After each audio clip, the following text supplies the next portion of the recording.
Bom dia, moçada! Tudo bem com vocês? Aqui quem vos fala é o professor Eugênio Bastos, canal Geogênio, a serviço dos alunos que gostam de estudar e passar em concursos. Moçada, se inscrevam no canal, dê aquele like, compartilhem o vídeo e ajudem o professor Eugênio Bastos a democratizar o ensino da geografia. Moçada, no nosso encontro de hoje iremos analisar as 6 primeiras questões da prova de geografia da SpaceX realizada no ano de 2020. Espero que vocês gostem dos comentários.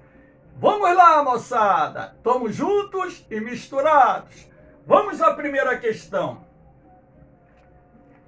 Em fevereiro de 2019, o mundo foi surpreendido com um ataque de aviões indianos em solo paquistanês. A animosidade entre esses dois países asiáticos é expressa territorialmente. Assim, é fundamentado o temor de uma escalada da crise. Sobre a conflituosa relação indo-paquistanesa, é correto afirmar que: primeira afirmativa, apesar de serem considerados, segundo a ONU, países em desenvolvimento, ambos dispõem de artefatos de destruição em massa, correto? Índia e Paquistão desenvolveram armas nucleares, portanto, ambos os países dispõem de um arsenal de armas de destruição em massa, e uma guerra em larga escala envolvendo esses dois países traria consequências em escala planetária. Afirmativa 2. Mahatma Gandhi, líder que organizou diversas campanhas anticoloniais, ciente das incontornáveis divergências entre muçulmanos e hindus, apoiou a transformação da fronteira entre esses dois países, que passou de religiosa para política. É o inverso. A fronteira índia, paquistanesa, é uma fronteira política. A questão religiosa, inclusive, tem alimentado as guerras que os dois países travaram no passado e as tensões que envolvem os dois países no presente. Então, a afirmativa está errada. 3. Perdura até hoje o rígido padrão de alianças construído durante a Guerra Fria, colocando em campos opostos o eixo Nova Delhi-Moscou e Islamabad-Pequim. Nova Delhi, a capital da Índia. Islamabad, capital do Paquistão. Na verdade, a Índia fazia parte daquele grupo de países não alinhados. Aí a gente já começa a ter uma percepção de que a afirmativa está errada. A Índia, na atualidade, ela não só adquire armamentos da Rússia, como também adquire armamentos dos Estados Unidos. Inclusive, a Índia está participando recentemente de manobras navais junto com forças norte-americanas, japonesas e por aí vai, no Oceano Índico e também no Oceano Pacífico. Então, essa afirmativa aí, ela está errada. O Paquistão também tem assim uma proximidade muito grande com os Estados Unidos. Inclusive, os Estados Unidos é um dos países que fornecem armas para o Paquistão. E, logicamente, que o Paquistão ele procura se aproximar da China na medida em que a China tem disputas fronteiriças com a Índia. E dessa forma o jogo político, o tabuleiro de xadrez vai sendo constituído naquela região. Essa afirmativa, em função dos fatos expostos, está equivocada, errada. Afirmativa 4. A rivalidade indo-paquistanesa tem como um de seus principais focos a disputa pelo controle da Caxemira, região habitada por maioria muçulmana e encravada no Himalaia, na fronteira entre os dois países. Verdade, quando houve a partilha territorial para a formação da Índia e do Paquistão, no processo de independência em que os dois países conseguiram se libertar do jugo da Inglaterra, a região da Caxemira, ela também foi dividida. Uma parte ficou com o Paquistão, outra parte ficou com a Índia. Só que lá na Índia, a maior parte da população segue a religião hindu. E na província da Caxemira, a maior parte da população segue a religião islâmica. Dessa forma, os caxemires muçulmanos indianos querem a independência da Índia para se unir à Caxemira do Paquistão. E essa questão, inclusive, foi um fator de grande relevância que motivou no passado as guerras travadas entre a Índia e Paquistão, todas elas vencidas pela Índia. Então, sendo assim, letra D, afirmativas 1 e 4, verdadeiras. Vamos à questão de número 2. O Mercosul tem sido muito criticado nos últimos anos pela perda de dinamismo, apesar dos importantes avanços obtidos desde sua criação. Sobre esse bloco econômico regional, é correto afirmar que promoveu a chamada distensão geopolítica entre Brasil e Argentina, que historicamente disputavam a hegemonia na bacia do Prata. Correto. A criação do Mercosul acabou, de certa forma, aproximando o Brasil da Argentina. Os dois países passaram a ter uma relação política e econômica mais harmoniosa. Então, a afirmativa está correta. 2. O incremento da cooperação diplomática entre o Brasil e a Argentina durante a década de 1980 contribuiu para a formação do bloco. Verdade, uma vez que o Brasil e a Argentina são os dois países mais desenvolvidos do Mercosul. 3. A adoção da tarifa externa comum, TEC, transformou o Mercosul em uma união aduaneira perfeita. Aí está errado. O Mercosul é uma união aduaneira incompleta. Apesar da TEC, a tarifa externa comum, ter sido criada, até que ela não é implantada de uma forma homogênea entre os países membros do Mercosul, razão pela qual o Mercosul é classificado como uma união aduaneira incompleta e não total. Então a afirmativa está errada. Visto que os países membros são obrigados a aplicar a mesma alíquota de importação para todos os produtos, o que é errado. Essas alíquotas de importação, elas variam de país para país. Lembrando que a TEC foi uma medida criada pelos países do Mercosul para salvaguardar os interesses das indústrias locais, impedindo assim uma concorrência maior de produtos provenientes de países que não pertencem ao Mercosul. 4. O protocolo de Ouro Preto inseriu a cláusula democrática no Tratado de Assunção e ajudou a criar um ambiente de maior estabilidade política no âmbito regional. Não, o protocolo de Ouro Preto, ele vai normatizar o Mercosul e não implantar a cláusula democrática. Então, na verdade, o tratado ou o protocolo de Ouro Preto, ele vai estabelecer as normas a serem adotadas pelos países do Mercosul. A cláusula democrática foi proveniente do protocolo de Ushuaia, o protocolo de Ushuaia II. Ele é que estabeleceu a cláusula democrática no Mercosul.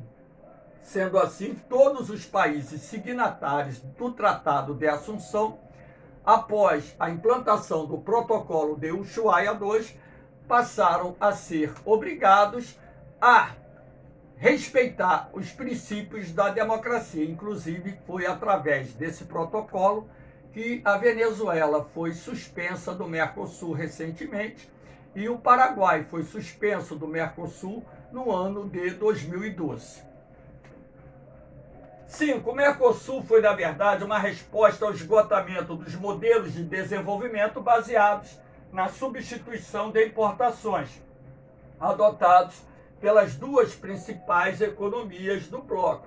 Correto. O Mercosul, na verdade, foi um bloco econômico criado como forma de estreitar as relações econômicas entre os países membros através da criação de um mecanismo que pudesse fortalecer as relações comerciais como elo de expansão econômica de tais países. O Mercosul é considerado o primeiro bloco econômico que, de fato, deu certo na América do Sul. A resposta correta, a letra B. Vamos à questão de número 3. O censo demográfico realizado pelo Instituto Brasileiro de Geografia e Estatística, IBGE, em 1970, revelou pela primeira vez uma importante mudança no perfil da população brasileira. Passamos a ser um país predominantemente urbano. A respeito da urbanização nacional, é correto afirmar que a urbanização ocorreu de forma acelerada, concentrada e apoiada no êxodo rural, simultaneamente ao vigoroso processo de industrialização verificado no pós-guerra. Correto, o processo de urbanização brasileiro acelerou-se no período do pós-guerra, ou seja, na segunda metade do século XX, sendo o êxodo rural e a expansão da atividade industrial os dois fatores que contribuíram para o processo de urbanização brasileira. Então, afirmativa absolutamente correta. 2. Problemas em comum de infraestrutura viária, abastecimento de água, saneamento básico, coleta de lixo, dentre outros, resultaram na criação das regiões metropolitanas no início da década de 1970. Afirmativa também correta.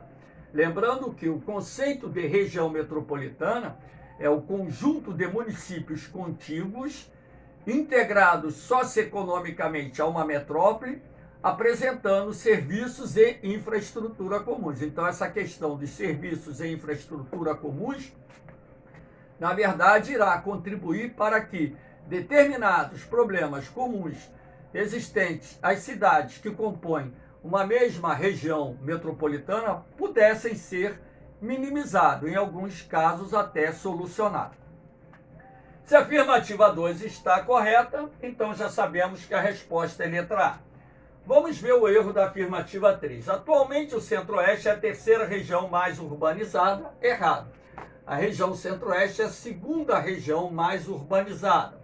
A taxa de urbanização atual da região Centro-Oeste situa-se em torno de 90%. Ela vem atrás da região Sudeste, onde a taxa de urbanização atual é superior a 93%. Do país, basicamente em função de 3 fatores: a fundação de Brasília, a construção de grandes eixos rodoviários de integração nacional e acentuada mecanização das lavouras. A alta taxa de urbanização da região Centro-Oeste está vinculada à questão da concentração fundiária e também o fato da região ser o principal polo de desenvolvimento do agronegócio brasileiro, com maior índice de mecanização da lavoura, razão pela qual o meio rural não oferta, assim, tantas oportunidades de trabalho, fazendo com que a maior parte da população resida nas cidades. 4. Os critérios adotados pelo IBGE para definir o grau de urbanização seguem padronização internacional, não havendo, portanto, divergência em relação aos utilizados pelos países da Organização para a Cooperação e Desenvolvimento Econômico, a OCDE. Claro que tem.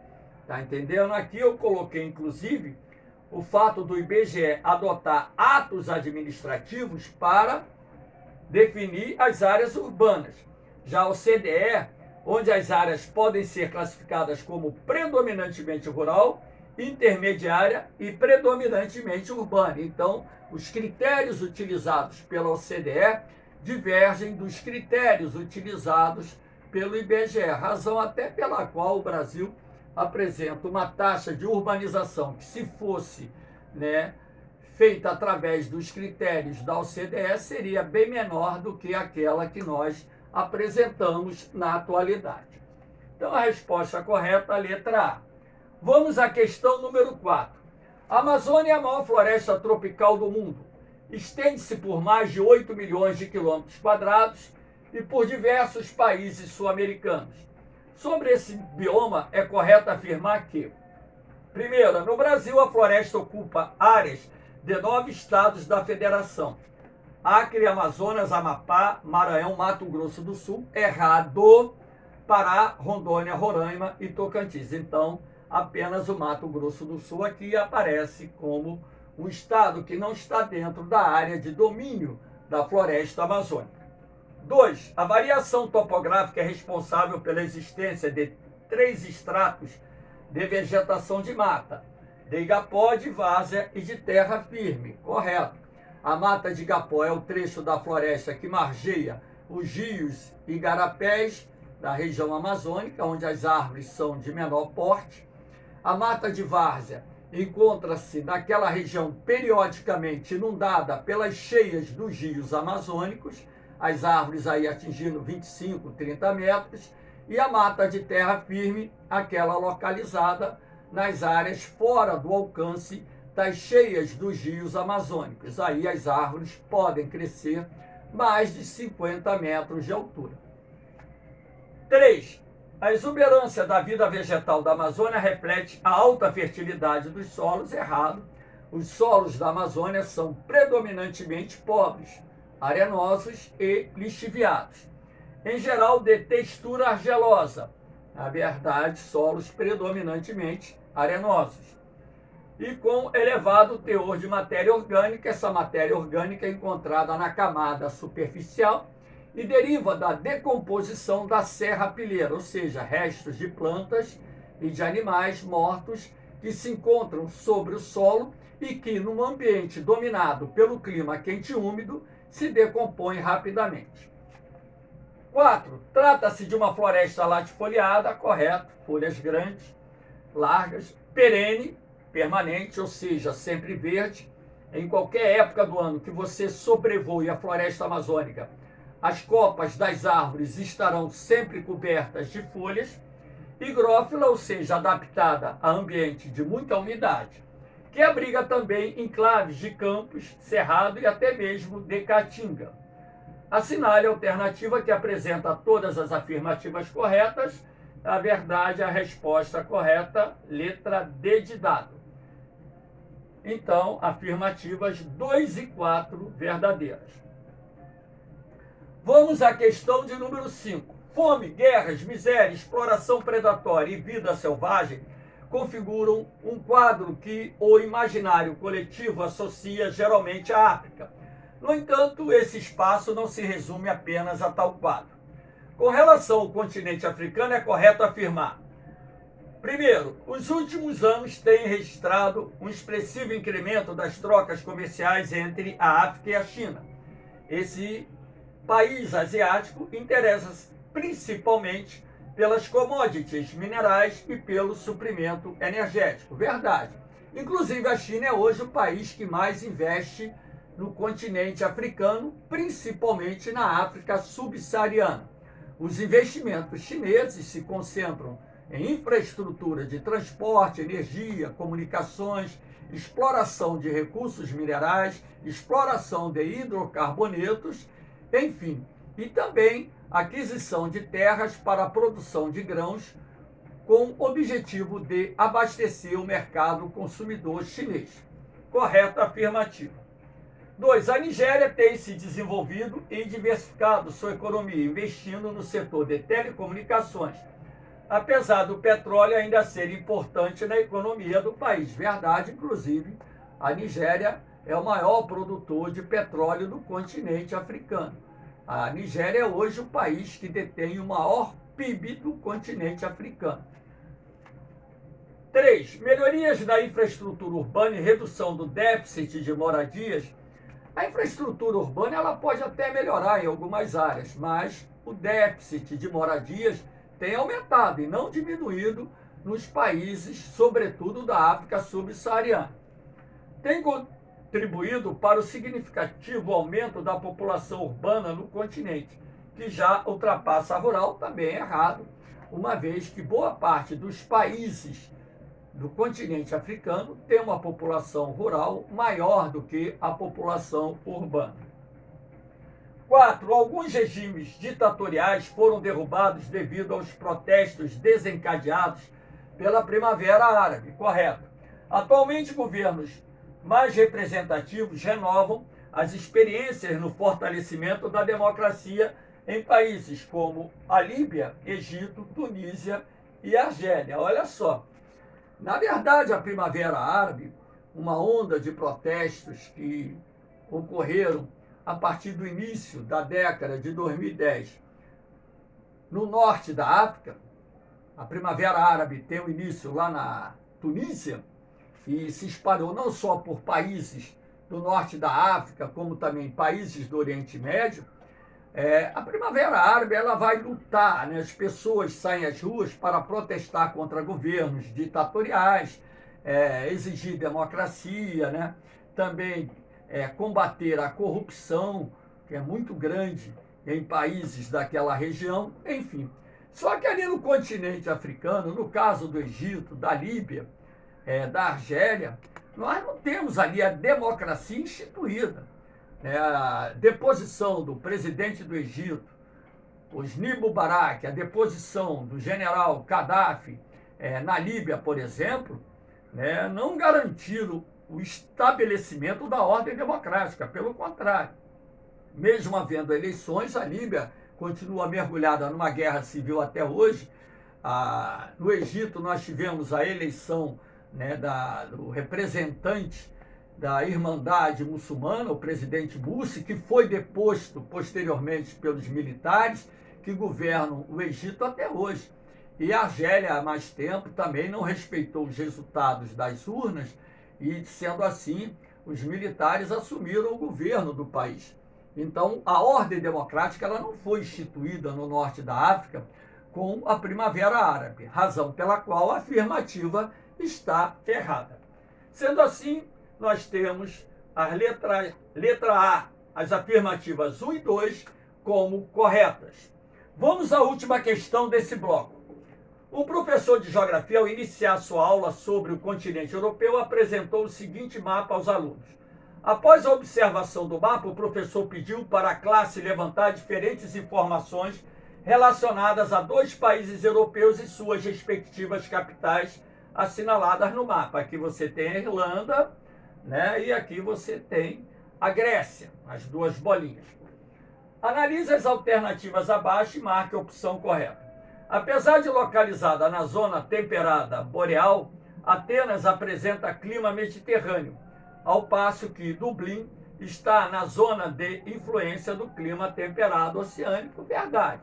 O clima da Grécia é o clima mediterrâneo, o clima subtropical, que apresenta o inverno chuvoso e um verão quente e seco. Dublin, a capital da Irlanda, está numa zona de influência do clima temperado oceânico. 2. As 2 capitais estão situadas em uma zona de instabilidade tectônica. Errado. A Grécia está numa zona de instabilidade tectônica. Dublin não. Dublin está numa zona de estabilidade tectônica. 3. Dublin localiza-se no hemisfério ocidental, enquanto a capital grega encontra-se no hemisfério oriental. Verdade. O meridiano de Greenwich passa por Londres, sendo assim, Dublin está no mundo ocidental e Atenas no mundo oriental. Tanto a Grécia quanto a Irlanda integram o espaço Schengen. Está errado, tá certo? A Grécia integra o espaço Schengen, já a Irlanda não. Lembrando que o espaço Schengen ele foi criado para normatizar o livre trânsito de trabalhadores entre países da Europa. Ele engloba não só vários países que compõem a União Europeia, não todos, assim como alguns países que não fazem parte da União Europeia. A resposta correta, sendo assim, é letra B, afirmativas 1 e 3. Moçada, espero que vocês tenham gostado da aula. Dê aquele like, compartilhe o vídeo, se inscrevam no canal e ajudem o professor Eugênio Bastos a democratizar o ensino da geografia. Um beijão no coração de vocês, um forte abraço. Fiquem com Deus. Eu vou, mas eu volto, hein? Fui!